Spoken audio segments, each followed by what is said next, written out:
Hi, we're Quaint and Curious Volumes. My name is James. I'm going to do today a tag. For Tag Tuesday, I'm going to do the In Your Wildest Dreams tag. This tag was created by Heather Reads. I've been tagged a few times. I think I was tagged by Pat at Book Chat with Pat. I know I was tagged by Raynor Reads, but Debs at Raynor Reads. And yesterday I was tagged by the Witch of Nokalula. I'm always flattered to be tagged, so I'm going to attempt to answer these tags. I saw Brian at Bookish Texan did this tag this morning and proclaimed that his answers were going to be the most boring answers. We'll see about that, Brian. We'll just see. So, in your wildest dreams, in as much detail as you can, describe these things. Sorry. Your fantasy time and place to read a book. I do not have a fantasy time and place to read a book. My fantasy regarding reading is that I have infinite focus and attention. If you watch some of my other videos, you may have seen me talk about trying to read Marcel Proust at 9:30 p.m. and just immediately dropping off to sleep, but being able to read him first thing in the morning. I would really like to be able to have that kind of focus whenever I wanted to read and to have it for as long as I wanted it. Louise, okay. Where are you going?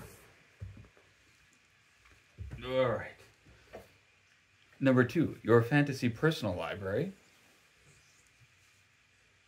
Or describe your personal library if you've already achieved your fantasy. Well, I would like to have plenty of shelf space in which I could accumulate all the paperbacks and used hardcovers that I want. I'm not a collector. I'm not that interested in first editions and such. There's a few exceptions, things I'd be interested in having, but I don't feel like I need to. So it wouldn't take me a lot of money, just having more space,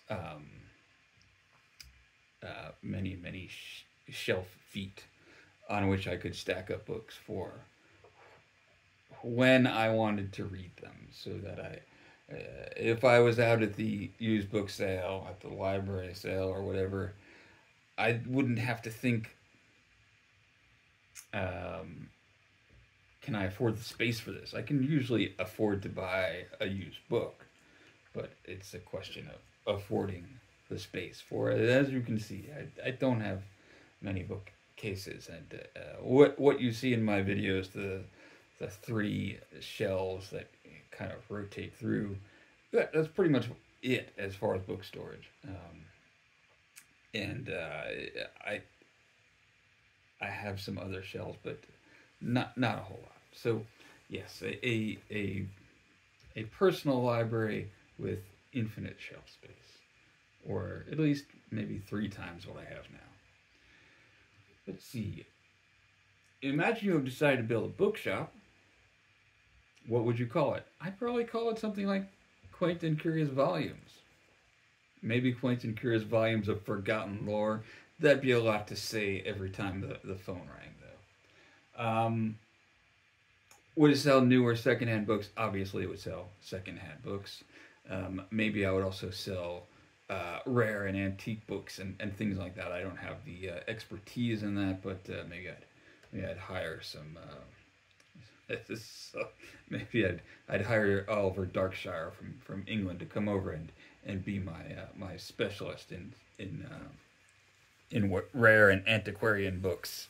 It looks like a pretty cool way to make a living in like the movie of 84 Charing Cross Road, where Anthony Hopkins travels out to some country estate and buys a leather-bound set to bring back to the shop in London. I'm sure there's no way to make a living doing that anymore, or at least not easily. So But this is my wildest dreams, right? Let's see. One person, not a Booktube creator, with whom you would like to have conversations about books. Well, I would like to have conversations about books with people that I know and don't see very often anymore. So one person, I will say, I wish,